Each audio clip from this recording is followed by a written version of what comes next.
आज के इस एपिसोड में आप सभी व्यूअर्स का एक बार फिर से स्वागत है। तो होप करता हूँ कि आपने जो भी हमारे न्यू व्यूअर्स हैं उन्होंने हमारे चैनल को विज़िट किया होगा और उन्होंने हमारे जो भी लेटेस्ट वीडियोज़ हैं उनको देखा होगा। तो मैं रिक्वेस्ट करूँगा उन व्यूअर्स से कि जाएँ हमारे इस चैनल पे और सब्सक्राइब कर दें हमारे इस चैनल को और देखते रहें हमारे जितने भी लेटेस्ट वीडियोज़ हैं। और आपके सब्सक्रिप्शन से जो भी नोटिफिकेशंस होगी, जो भी हमने नए वीडियोस को अपलोड किया वो आप सबसे पहले आपको मिलेगी। और आप इंजॉय करें अपने एंड पे और देखते रहें और इन्हांस करें अपने नॉलेज को। ठीक है गाइस, तो चलते हैं हम अपने आज के इस टॉपिक पे। तो जहाँ पे आज हम डिस्कस करेंगे किस तरीके से हम एक्सेल के अंदर स्क्रॉलेबल चार्ट को क्रिएट करते हैं। ठीक है, तो वैसे तो आपने जनरली चार्ट्स को पहले भी क्रिएट किया होगा, बट ये इस टाइम पे जो हम चार्ट क्रिएट करेंगे अपने आज के इस एपिसोड में, वो हमारा चार्ट जो होगा उसकी वैल्यू हमारी स्क्रॉलेबल होगी। यानी कि अगर मैं उसको वर्टिकली वहाँ से ऊपर से नीचे की तरफ ले जाऊँ तो वो वैल्यूज़ वहाँ पे चार्ट पे चेंज करेगी। और वैसे अगर इसको हॉरिजॉन्टली राइट से लेफ़्ट की तरफ या लेफ़्ट से राइट की तरफ अगर मैं कर्सर को मूव करूँगा तो उसकी वैल्यूज़ चेंज होगी, जैसा कि आप देख सकते हो। और आज के इस एपिसोड में मैंने एक डेटा सेट लिया जहाँ पे हमारे सेल्स एजेंट के नेम्स हैं, यहाँ पे कुछ कोड्स दिए हुए हैं। तो एटलीस्ट यहाँ पे जैसा कि मैं इसको अगर डाउनवर्ड जाता हूँ तो हमारे पास 150 के अराउंड एंट्रीज़ हैं इस वाले डेटाबेस पे। और यहाँ पे उसके एजेंट्स के नेम और उसके एजेंट के कोड है। यहाँ पे एक्चुअली ये एजेंट कोड है, इसको मैं थोड़ा सा चेंज कर देता हूँ। ये हो गई एजेंट कोड, ठीक है। तो एजेंट की कोड हो गई या फिर इसको अभी अभी के लिए फ़िलहाल ये नेम ही रहने देते हैं, ठीक है। ये एजेंट की नेम है, ठीक है। तो ये इसकी नेम्स है और यहाँ पे इसकी जनवरी से लेकर दिसंबर तक की 12 मंथ्स की इसकी सेल्स दी हुई है, ठीक है। तो इस वाले डेटा के बिहाफ पे हम एक चार्ट को क्रिएट करेंगे और देखेंगे किस तरीके से हमारे स्क्रॉल के हम उस पर दो स्क्रॉल बार्स का यूज़ करेंगे, जो कि हमारी एक वर्टिकली होगी और एक हमारी हॉरिजॉन्टली होगी। जैसा कि आप देख सकते हो इस वाले साइड वाले विंडो पे दो स्क्रॉल बार हमने वहाँ पे रखा हुआ और वो किस तरीके से वर्टिकली और हॉरिजॉन्टली ये चेंजेस होगी वो हम देख लेंगे, ठीक है। तो इसी डेटा के बिहाफ पे मैंने एक यहाँ पे शीट इंसर्ट किया है ऑलरेडी पहले से, जहाँ पे आप देख सकते हो कि ये जो वैल्यू अगर मैं चेंज करता हूँ तो इसी के अकॉर्डिंगली हमारी चार्ट में भी वो वैल्यूज़ रिफ्लेक्ट होती है, ठीक है। तो आप जैसे जैसे मैं डाउन करता हूँ तो और जो हमारी जो स्टार्टिंग की जो 10 वैल्यूज़ आती है तो उसी के बिहाफ पे हमारी चार्ट में भी चेंजेस आते हैं, ठीक है। इस तरीके से आप देख सकते हो। इसी तरीके से अगर मैं स्क्रॉल करता हूँ इसको यानी कि ये बॉटम में जो स्क्रॉल बार है उसके बिहाफ पे अगर मैं स्क्रॉल करता हूँ तो ये वैल्यू हमारी मंथ वाइज चेंज होती है। जैसा कि अभी आप देख सकते हो जून जुलाई अगस्त, और यहाँ पे ऊपर में भी यहाँ पे जून जुलाई अगस्त की वैल्यूज़ आ रही है। अगर मैं इसको वन कर्सर अगर लेफ़्ट साइड ले जाता हूँ तो ये वैल्यू फिर जुलाई अगस्त सितंबर हो जाती है और इसी तरीके से ये जुलाई अगस्त सितंबर हो जाती है। थोड़ा सा स्क्रॉल करके इसको अगर स्टार्टिंग में लाते हैं तो ये हमारी जनवरी फरवरी मार्च के अप्रॉक्स ये वैल्यूज़ आ जाती है, ठीक है। अगर मैं जो इसकी वर्टिकल स्क्रॉल बार है उसको अगर मैं ऊपर की तरफ ले जाऊँ तो अभी आप देख सकते हो 1 to 10 जो वैल्यूज़ आ रही है वही 1 to 10 वैल्यूज़ हमारे चार्ट पे भी रिफ्लेक्ट कर रही है, ठीक है। तो इस तरीके से ये वैल्यूज़ चेंज होती है। तो ये काफ़ी हेल्पफुल होता है जब भी हम कभी MIS अपनी क्रिएट करते हैं और हमारे पास कभी इस तरीके की रिक्वायरमेंट आती है कि हमें स्क्रॉलेबल चार्ट बनानी हो अपने डेटा के बिहाफ पे, तो हम इस तरीके से अपन उसको यूज़ कर सकते हैं, ठीक है। तो चलते हम देख लेते हैं किस तरीके से ये वर्क करती है। तो जो हमारी ये वाली सीट है इस पे से मैं थोड़ी सी डेटा यानी कि हम 3 मंथ्स की डेटा को अपने नए वाले एक सीट पे इंसर्ट कर लेते हैं, ठीक है। तो यहाँ पे सीरियल नंबर से लेके और ये 3 मंथ्स की जो डेटा है यहाँ पे एक मैंने सीट 3 रखा हुआ है और यहाँ पे इस डेटा को हम इंसर्ट करके यहाँ पे पेस्ट कर देते हैं, ठीक है। इसकी हेडर्स को हम पेस्ट कर देते हैं, ठीक है। अब इसमें मुझे दो स्क्रॉल बार लगानी है, एक वर्टिकली और एक हॉरिजॉन्टली, ठीक है। तो ये स्क्रॉल बार हम कहाँ से लगाएंगे, तो इसके लिए हम जाते हैं अपने डेवलपर टैब पे, ठीक है। डेवलपर टैब पे जैसे ही जाते हैं तो यहाँ पे एक इंसर्ट वाली ऑप्शन हमें दिख जाती है, ठीक है। इंसर्ट में हमारे पास एक स्क्रॉल बार आ जाती है, ठीक है। तो इसको हम क्लिक करके कर सकते हैं। अगर आपके केस में ये डेवलपर टैब नहीं आती है तो अब यहाँ पे राइट क्लिक करोगे, यहाँ पे आप करोगे कस्टमाइज़ रिबन, ठीक है। और यहाँ पे जैसे ही कस्टमाइज़ रिबन करोगे तो यहाँ से आप सेलेक्ट कर लोगे सबसे ऊपर ऑल कमांड्स, ठीक है। और जैसे ही ऑल कमांड सेलेक्ट करोगे, अब यहाँ पे एस से आप टाइप करोगे तो एस से थोड़ा सा नीचे की तरफ आओगे तो आपको स्क्रॉल बार यहाँ पे दिख जाएगी, ठीक है। जैसा कि आप देख सकते हो यहाँ पे स्क्रॉल बार दिख रही है, तो आप इसको ऐड करके और यहाँ पे ओके कर दोगे तो ये स्क्रॉल बार आपकी डेवलपर टैब के अंदर ये यहाँ पे आ जाएगी इंसर्ट के अंदर, ठीक है। तो ये हमारी स्क्रॉल बार आ गई। तो अब हम एक स्क्रॉल बार अपने वर्टिकली पोजीशंस पे लगाते हैं, यानी कि हमें टॉप 10 जो डेटा दिखानी है उसके लिए हम एक स्क्रॉल बार अपने वर्टिकली लगा लेते हैं उसके साइड पे, ठीक है। तो अब ये तो मैंने एक स्क्रॉल बार लगा लिया। अब यहाँ पे अपने शीट पे किसी भी एक सेल पे मैं एक वैल्यू टाइप कर देता हूँ 1, ठीक है। ये मैं इसलिए टाइप कर रहा हूँ कि हम अपने वैल्यूज़ को इनिशिएट करते हैं, ठीक है। यानी कि हमारी जो मिनिमम वैल्यू होगी वो हमारी 1 होगी, ठीक है। अब हम जाते हैं अपने स्क्रॉल बार पे, यहाँ पे राइट क्लिक करते हैं उस पर और यहाँ पे कर देते हैं फॉर्मेट कंट्रोल, ठीक है।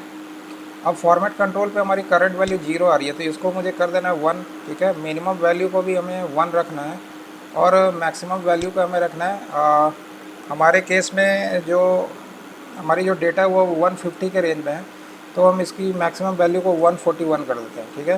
क्योंकि हमें 10 वैल्यूज़ करके पर पेज पे दिखानी है तो इसको मैंने 141 कर दिया और इंक्रीमेंटल चेंज 1 नहीं रहेगी और पेज चेंजेस ये जो होगा हमारे 10 आइटम्स पे हमारा पेज चेंज करेगा, ठीक है। अब यहाँ पे सबसे लास्ट में एक ऑप्शन आती है सेल लिंक की, तो सेल लिंक को सेलेक्ट करते हैं और ये जो मैंने सेल जो दिया हुआ है जहाँ पे मैंने अभी 1 टाइप किया था F1, उसको मैं सेलेक्ट कर लेता हूँ और इसके बाद इसको ओके कर देते हैं। तो अब आप देखो ये किस तरीके से वैल्यू चेंज कर रही है। अब मैं जैसे ही स्क्रॉल बार को नीचे की तरफ ले जाता हूँ तो आप देख सकते हो यहाँ पे मैं थोड़ा सा इसको बोल्ड कर देता हूँ जिससे ये आपको दिखाई भी दे, जिससे ये क्लियरली विजिबल हो जाए, ठीक है। तो ये मैंने थोड़ा सा इसको बोल्ड कर दिया और मैं थोड़ा सा स्क्रीन को और जूम कर देता हूँ, ठीक है।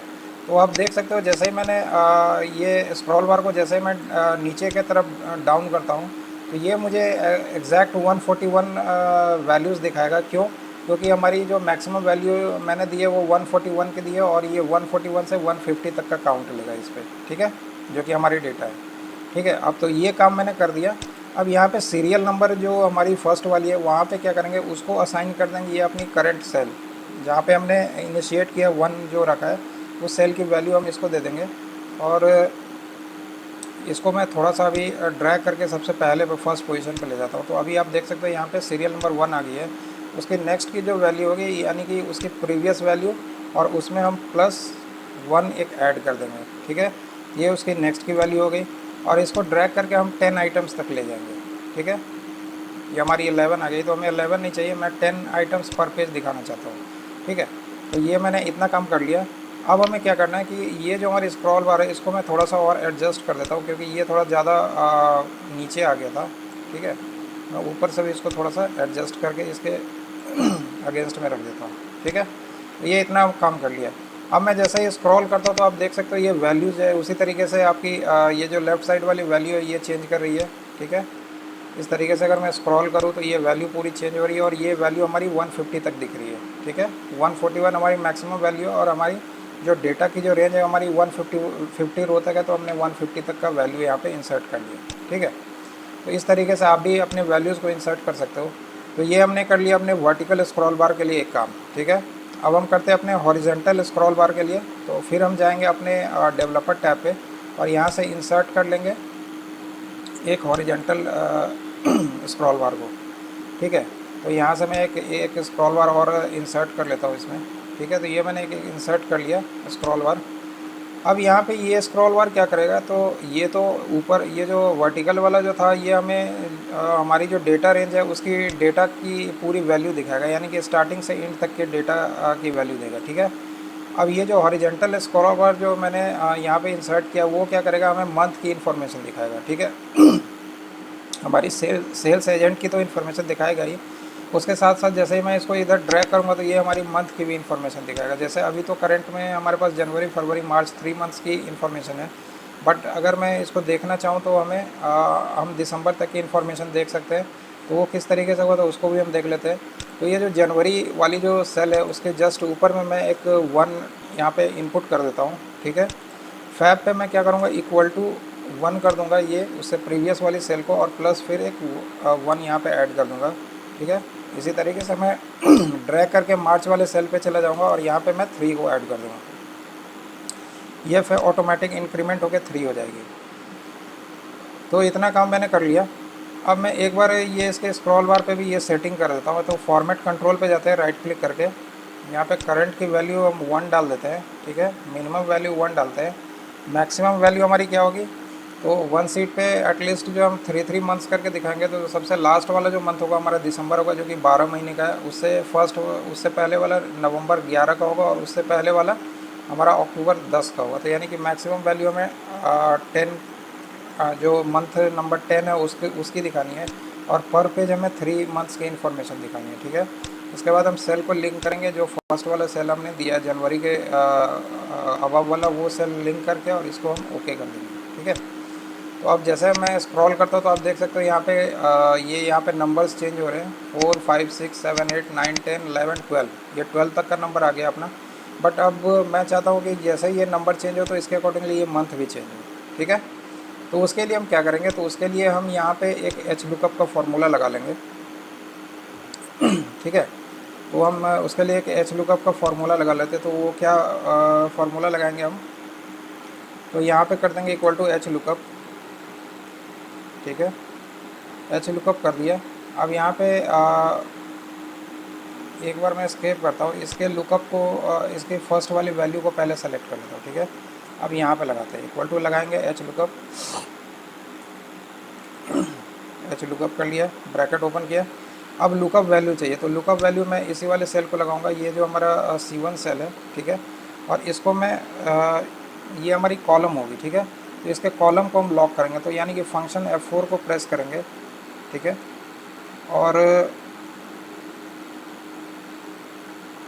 और इसकी कॉलम को हम लॉक कर देंगे। तो जैसा कि देख सकते हो आप, ये कॉलम लॉक हो गई। तो कॉमा लगाएंगे।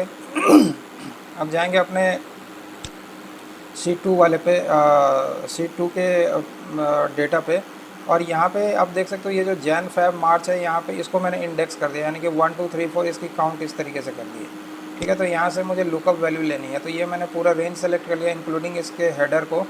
और इसको भी एक बार हम क्या करेंगे, लॉक कर देंगे F4 से। फिर हम इस वैल्यू को लॉक कर देंगे, कॉमा लगाएंगे, और जो हमारी रो की जो वैल्यू होगी वो क्या होगी, 2 होगी, क्योंकि ये हमारी फर्स्ट और सेकंड रो से हमें फेच करना है डेटा को, ठीक है।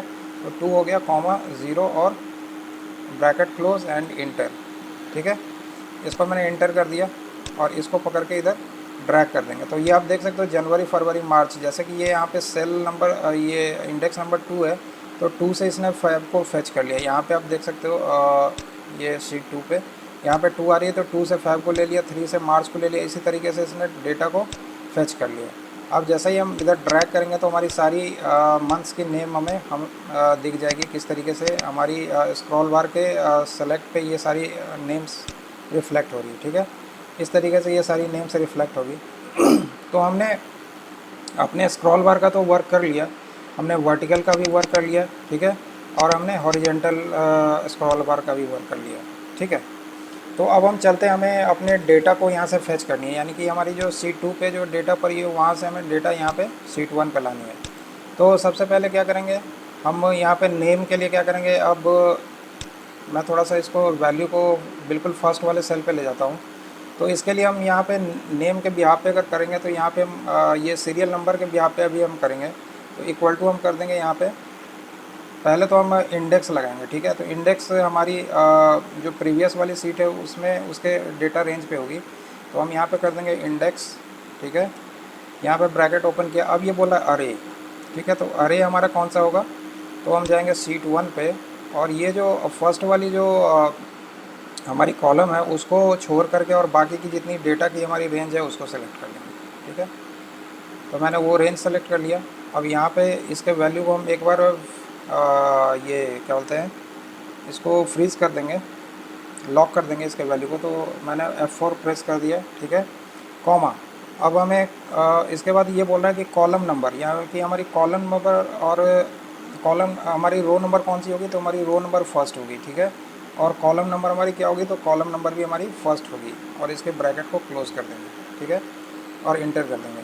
तो अब आप देख सकते हो यहाँ पे इसने इंडेक्स किया है। इंडेक्स इसने क्या किया है, अपने हमारी जैसे मान लो सीरियल नंबर है, ठीक है, सीरियल नंबर फर्स्ट है, तो अब ये गया अपने फर्स्ट वाले शीट पे और यहाँ पे इसको फर्स्ट वाले सीरियल नंबर के अगेंस्ट में जो इंडेक्स हमें लेनी थी वो रो फर्स्ट की, रो वन की लेनी थी, फर्स्ट रो की वैल्यू लेनी थी, और ये सेकेंड रो की वैल्यू लेनी थी, और ये फर्स्ट कॉलम की वैल्यू लेनी थी। क्योंकि मैंने यहाँ पे हेडर को इंक्लूड नहीं किया था, मैंने डेटा का जो रेंज लिया था वो यहाँ से लिया था, तो ये हमारी हो गई फर्स्ट रो और ये हो गई हमारी फर्स्ट कॉलम, ठीक है। तो फर्स्ट रो और फर्स्ट कॉलम की वैल्यू क्या हो गई हमारी AA1 हो गई, जिसका कि सीरियल नंबर 1 है, ठीक है। यहाँ पे सीरियल नंबर 1 है और वहाँ से उसने AA1 को सेलेक्ट कर लिया, ठीक है। तो इस तरीके से हमने इंडेक्स के अकॉर्डिंगली इसके नेम को सेलेक्ट कर लिया। अब हमें क्या करना है कि ये जो हमारी रो नंबर्स है और कॉलम नंबर्स है वहाँ पे हमें क्या करना है, मैच करना है, ठीक है। वो मैच हम कैसे करेंगे, मैच करना हमें, एक तो ये जो इसकी सीरियल नंबर है यहाँ पे जो ये 1 2 3 4 देख रही है, इसके बेसिस पे ये जो रो नंबर्स है उसको हमें मैच करना है, और दूसरा हमें मैच करना है इसके कॉलम के बेसिस पे ये जो नेम है, ठीक है। तो इन दोनों के बेसिस पे हमें मैच करके वहाँ से वो वैल्यू लानी है, ठीक है। तो उसको किस तरीके से करेंगे, तो हम ये जो फर्स्ट वाला ये जो 1 आ रहा है 1 के जगह पे हम लिख देंगे यहाँ पे मैच, ठीक है, ब्रैकेट ओपन करेंगे ठीक है, ब्रैकेट को ओपन कर लिया। अब हमें चाहिए इसके सीरियल नंबर से, ठीक है, तो इसके सीरियल नंबर को सेलेक्ट कर लेंगे और ये सीरियल नंबर क्या हमारा रो है, तो इसके रो को हम एक बार क्या करेंगे, इसको लॉक कर देंगे, ठीक है। तो ये हमारी कॉलम लॉक हो गई, ये हमारा रो लॉक हो गया, ठीक है। तो इसको हमने लॉक कर दिया, यहाँ पे कॉमा डालेंगे और फिर इसके बाद ये बोला है हमारे पास लुकअप एरे कहाँ पे है, ठीक है।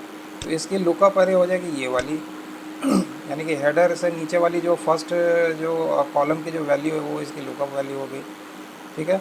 तो लुकअप वैल्यू को भी हम क्या करेंगे, यहाँ पे फ्रीज कर देंगे। तो फंक्शन F4 प्रेस कर लेते हैं, यहाँ पे कॉमा, और यहाँ पे हमें चाहिए एग्जैक्ट वैल्यू, तो 0 कर लिया, ब्रैकेट को क्लोज कर दिया और यहाँ पे इंटर कर दिया, ठीक है। तो ये हमारी फर्स्ट वैल्यू आ गई, ठीक है, ठीक है। फर्स्ट के अकॉर्डिंगली इसने फर्स्ट वैल्यू को फेच कर लिया, ठीक है। अब इसी तरीके से हमें क्या चाहिए, इसकी कॉलम वैल्यू चाहिए, तो कॉलम वैल्यू के लिए भी हम कर लेंगे यहाँ पे फिर दोबारा से कर लेंगे मैच, ठीक है, मैच कर लिया, ब्रैकेट ओपन किया। अब हमें किसके बिहाफ पे चाहिए, तो हमारी जो लुकअप वैल्यू होगी ये हमारी नेम हो जाएगी, ठीक है। और नेम जो हमारा कॉलम में आ रहा है, तो यानी कि हमें इसके कॉलम को फिक्स करना है, ठीक है, इस वाले कॉलम को फिक्स करना है। तो यहाँ पे हम क्या कर लेंगे, फंक्शन F4 कर लेंगे, तो ये हमारी तो रो फिक्स हो गई, ठीक है। अब ये हमारी कॉलम फिक्स हो गई, ठीक है। तो ये कर लिया और यहाँ पे कॉमा डाला और इसकी अब हमें क्या करनी है, लुकअप अरे लेनी है। तो जाएंगे हम अपने शीट 2 पे और ड्रैग करके चले जाते हैं सबसे ऊपर, और यहाँ से हमारी नेम से लेकर के और ये जो लास्ट मंथ है यहाँ तक की वैल्यू, ठीक है, ये हमने ले लिया इसके अरे वैल्यू को। यहाँ पे फंक्शन F4 को एक बार दोबारा से प्रेस कर दिया, यानी कि लॉक कर दिया इस वाले सेल को, कॉमा लगाया, 0 किया और एक ब्रैकेट दे करके इसके इस वाले मैच की जो हमारी फंक्शन थी इसको मैंने क्लोज़ कर दिया, ठीक है।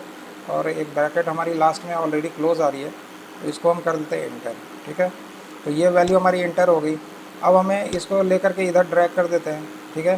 तो हमारी इसके हमारे नेम के बेसिस पे जनवरी, फरवरी और मार्च की वैल्यू आ गई, ठीक है। और इसी तरीके से हम इसको लेकर के पूरे सेल पर ड्रैग कर देते हैं, जितनी भी हमारी एक्टिव सेल है उस पर कर देते हैं। तो आप देख सकते हो ये हमारी पूरी जो हमारी सेल की जो फर्स्ट टॉप 10 जो हमारी एजेंट है उसकी इन्फॉर्मेशन आ गई और उसके जनवरी, फरवरी और मार्च की इन्फॉर्मेशन आ गई, ठीक है। तो इस तरीके से कर दिया। अब हम यहाँ पे अगर स्क्रॉल बार से अगर देखें तो यानी कि उसकी वैल्यू भी हमारी चेंज हो रही है, जैसा कि आप देख सकते हो फर्स्ट 10 चला गया, अब 11 से 20 की वैल्यू सारी आ रही है, ठीक है। इस तरीके से हमारी सारी वैल्यूज़ इसके स्क्रॉल पे चेंज करी है। तो ये तो हमारी वर्टिकली चेंज करी है। और हॉरिजेंटली अगर हमें देखना मंथ वाइज तो मंथ वाइज भी देख सकते हैं। अब अप्रैल मई जून की आ गई, ठीक है, मई जून जुलाई की आ गई, जुलाई अगस्त सितंबर की आ गई, ठीक है। इसी तरीके से अक्टूबर, नवंबर, दिसंबर, इस तरीके से हमारी वैल्यू पूरे एजेंट की आ रही है, ठीक है। जितनी भी एजेंट है 150 एजेंट उसकी सारी वैल्यू हमें यहाँ पे डिस्प्ले हो रही है, ठीक है। तो अब इतना काम हमने कर लिया। अब हमें क्या करना है, यहाँ पे जो हमारी टॉप की जो 10 वैल्यूज़ है उसकी डेटा के रेंज को सिलेक्ट कर लेते हैं हम यहाँ पे, ठीक है। अब हम जाते हैं अपने इंसर्ट वाले टैब पे और यहाँ से हम अपना एक चार्ट सेलेक्ट कर लेते हैं, ठीक है। तो हम क्लस्टर्ड कॉलम चार्ट ले रहे हैं, यहाँ पे मैंने ले लिया ये चार्ट, ठीक है। अब चार्ट की टाइटल जो है इसको मैं थोड़ा सा चेंज कर देता हूँ। तो ये हमारी हो गई एजेंट सेल्स एजेंट, इसको कर देते हैं मंथली सेल्स समरी, ठीक है। ये मैंने इसका नेम दे दिया, इसको थोड़ा सा बोल्ड कर देता हूँ। ये हो गई, कंट्रोल भी कर दिया, ये बोल्ड हो गई। अब इसमें हमें क्या चाहिए, ग्रिड लाइंस नहीं चाहिए हमें, तो ग्रिड लाइंस को सेलेक्ट करके इसको डिलीट कर देते हैं। ये इस साइड की जो हमारी वर्टिकल एक्सेस वाली जो वैल्यू है उसको भी हम हटा देते हैं, ठीक है। ये भी हमें नहीं चाहिए। अब हमें इसकी डेटा लेवल को ऐड करनी है, तो हम यहाँ पे ऐड डेटा लेवल कर देते हैं, तो हमारी डेटा लेवल ऐड हो गई। ठीक है। तो इस तरीके से हम अपनी जो भी हमें इंफॉर्मेशन चाहिए वो हम अपने अकॉर्डिंगली इसमें एडजस्ट कर सकते हैं, ठीक है। इस चार्ट को मैं थोड़ा सा और थोड़ा सा मैक्सिमाइज़ करता हूँ जिससे ये थोड़ा सा और बेटर क्लियर हो जाए, ठीक है। इतना मैंने कर दिया। अब यहाँ पे एक काम और कर सकते हो, आप यहाँ पे फॉर्मेट चार्ट एरिया पे चले जाओ और यहाँ पे ये जो फिल वाला ऑप्शन है इसको अगर आप ग्रेडियंट रखना, ये नो फिल करोगे तो ये तो ट्रांसपेरेंट हो जाती है, ठीक है। जैसा कि आप देख सकते हो अभी हमारी चार्ट ट्रांसपेरेंट हो गई है, लेकिन मैं चाहता हूँ इसमें ग्रेडियंट फिल करना। तो मैं ग्रेडियंट फिल कर देता हूँ और यहाँ पे आप ग्रेडियंट के अकॉर्डिंगली इसको थोड़ा सा स्क्रॉल करके आप इसकी इमेजेस को भी थोड़ा वो कर सकते हो, एडजस्ट कर सकते हो। यहाँ पे अगर कलर लेना चाहो तो यहाँ पे कुछ और भी कलर्स ले करके आप इस तरीके से इसको डिनोट कर सकते हो, ठीक है। यहाँ पे मैं थोड़ा सा ग्रीनिश कलर ले लेता हूँ, तो आप इस तरीके से देख सकते हो ये ग्रीन कलर में आ गई है, ठीक है। इसकी ट्रांसपेरेंसीज वगैरह को आप इंक्रीज़ डिक्रीज़ कर सकते हो, तो ये आप अपने अकॉर्डिंगली कर सकते हो, ठीक है। तो ये मैं ज़्यादा नहीं बताऊंगा। इसके बॉर्डर्स पे जाते हैं और यहाँ पे ये जो राउंडेड कॉर्नर्स है इसको एक बार सेलेक्ट कर लेते हैं, ठीक है। बस इतना काम मैंने कर दिया इसमें, ठीक है। और इसको एक बार क्लोज़ कर देते हैं। तो ये हमारी चार्ट की फॉर्मेटिंग हो गई। वैसे आप चार्ट की फॉर्मेटिंग पर मैंने पहले भी कुछ वीडियोस बना रखी है, तो अगर आपको कुछ किसी भी तरीके की इशू होती है तो आप उन वीडियोस को देख सकते हो हमारे चैनल पे। वो सारी वीडियोस आपके लिए काफ़ी यूज़फुल होगी। तो ये हमारी हो गई, ठीक है। अब हम देखते हैं अपनी वैल्यूज़ को किस तरीके से, हमें स्क्रॉल करने पे हमारी वैल्यूज़ किस तरीके से चेंज हो रही है। तो जैसा कि मान लो कि हमारी अभी तो फर्स्ट टॉप 10 की है। अब यहाँ पे जैसे ही मैं इसकी वैल्यू को चेंज करता हूँ तो आप देख सकते हो इधर भी इसकी वैल्यूज़ चेंज हो रही है, ठीक है। अब जैसे ही स्क्रॉल करके हम जाते हैं तो यहाँ पर 11 से 20 की जो हमारी एजेंट की जो नेम्स है, ठीक है। 11th पोजीशन पे AA11 है और 20th पोजीशन पे AA20 है। तो आप देख सकते हैं यहाँ पे चार्ट पे बिल्कुल एग्जैक्ट वही वाला इन्फॉर्मेशन यहाँ पे भी दिखा रहा है। इसकी जनवरी में जैसा कि मान लो A1 की 698 जनवरी की है, सेल्स 689 फरवरी की और 899 मार्च की, ठीक है। तो सेम उसी तरीके से यहाँ पे इन्फॉर्मेशन आ रही है, इसी तरीके से सारी इन्फॉर्मेशन इसकी आ रही है। इस तरीके से हमारे स्क्रॉल बार के स्क्रॉल पे यहाँ पे हमारे चार्ट्स के अंदर भी डेटा की जो वैल्यू है वो चेंज हो रही है, ठीक है। तो और इसी तरीके से अगर मैं इसके मंथ्स के अकॉर्डिंगली देखूँ तो अगर ये अभी आप देखो तो यहाँ पे फरवरी मार्च और अप्रैल की यहाँ पे डेटा दिख रही है। इसको थोड़ा सा मैं और ड्रैग कर दूँ तो अब मार्च अप्रैल मई की डेटा यहाँ पे भी आप देख सकते हो, मार्च अप्रैल मई की डेटा अपने चार्ट पे आ रही है, ठीक है। इस तरीके से हमारी इन्फॉर्मेशन सितंबर अक्टूबर नवंबर की अभी करंटली इस तरीके से आ रही है। तो इस तरीके से हमारी इन्फॉर्मेशन चेंज कर रही है, ठीक है। तो ये थी हमारी आज की एपिसोड में ये स्क्रॉलेबल चार्ट्स। तो होप करता हूँ कि ये चार्ट्स आपको काफ़ी अच्छी तरीके से अंडरस्टैंड हो गया होगा। और इसमें अगर किसी भी तरीके की डाउट है तो आप हमारे चैनल पे कमेंट सेक्शन में हमें कमेंट करें और हम काफ़ी हैप्पी फील करेंगे अगर आपने हमें कमेंट किया। और उसकी मैं चाहूँगा कि रिजोल्यूशंस काफ़ी जल्दी दे दूँ। तो होप करता हूँ हमारी आज की ये एपिसोड आपको काफ़ी इंटरेस्टिंग लगी होगी। तो इसी तरीके के इंटरेस्टिंग एपिसोड्स के लिए हमारे चैनल को लाइक कर दे, सब्सक्राइब कर दे और देखते रहे हमारे चैनल के सारे वीडियोस को। तो आज के लिए इतना ही था। तो thank you so much, have a nice day, bye bye, take care, Jai Hind, जय भारत।